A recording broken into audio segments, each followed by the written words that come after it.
আসসালামু আলাইকুম রহমতুল্লাহি ওয়া বারাকাতুহু।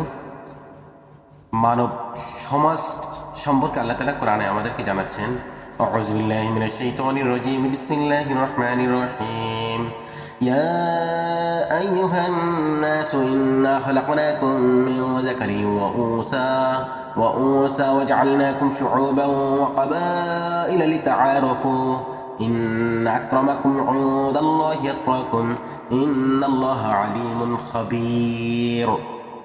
অত হে মানব সমাজ, আমি তোমাদেরকে একজন পুরুষ ও একজন নারী থেকে সৃষ্টি করেছি, তারপর তোমাদেরকে বিভিন্ন কোণ ও গোত্র বানিয়ে দিয়েছি যাতে তোমরা একে অপরকে ওইসব নামে চিনতে পারো। আসলে আল্লাহর কাছে তোমাদের মধ্যে তারাই অধিক সম্মানিত যারা তোমাদের মধ্যে বেশি মুত্তাকি। আল্লাহ সব কিছু জানেন, সব কিছুর খবর রাখেন। সূরা হুজরাত আয়াত নং 13।